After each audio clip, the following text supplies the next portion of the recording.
રાજકોટ શહેરના ward number 11ની અંદર અને વોર્ડ નંબર 1ની અંદર શ્રમિક રેન બસેરા રાજ્ય સરકારની ખૂબ સારી યોજના છે કે જે બાંધકામ સાઇટ ઉપર જે જરૂરિયાતમંદ ગરીબ પરિવારો રહેતા હોય એની ખુલ્લામાં ન રહે એના માટે કોર્પોરેશનના પ્લોટની અંદર શ્રમિક રેન બસેરા બનાવવા માટેની એક સરકારની યોજના હતી, પરંતુ સ્થાનિક લેવલે એનો ખૂબ વિરોધ થયો છે. અંબિકા પાર્ક સોસાયટીમાં આજુબાજુ કોર્પોરેશનનો જે પ્લોટ છે ચારે બાજુ સારી સોસાયટી છે, એટલે સ્થાનિક લોકોએ ગઈકાલે મને રજૂઆત કરવા આવ્યા હતા. વોર્ડ નંબર 1માંથી પણ આવ્યા હતા અને વોર્ડ નંબર 11માંથી પણ આવ્યા હતા.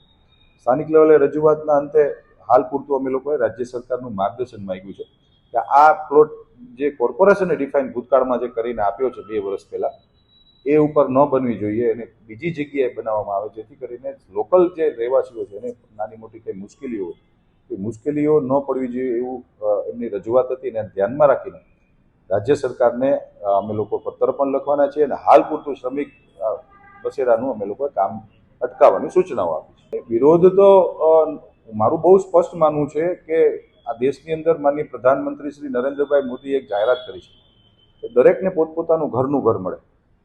હું મારા ઘરની અંદર રહેતો હોઉં તો હું એવું ન જ કહી શકું કે કોઈ ગરીબ મારી બાજુમાં ન રહેવું જોઈએ.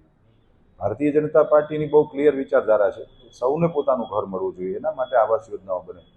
પણ સ્વાભાવિક છે કે નાના મોટા ઇસ્યુઝ લોકલ લેવલે આવતા હોય છે.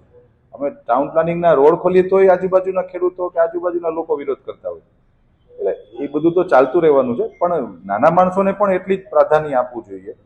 લોકલ લેવલે ક્યારેક વિરોધ થતો હોય ત્યારે અમે લોકો એને સાંભળતા હોઈએ છીએ અને શ્રમિક બસેરા કેન્સલ તો નથી જ કર્યા, પરંતુ બીજી જગ્યાએ જ્યાં આ લોકોને નડતરરૂપ રહેવાસીઓને ન થાય એવી જગ્યાએ અમે શ્રમિક બસેરા બનાવવાના તો છીએ જ, પણ એની જગ્યા અલગ હશે.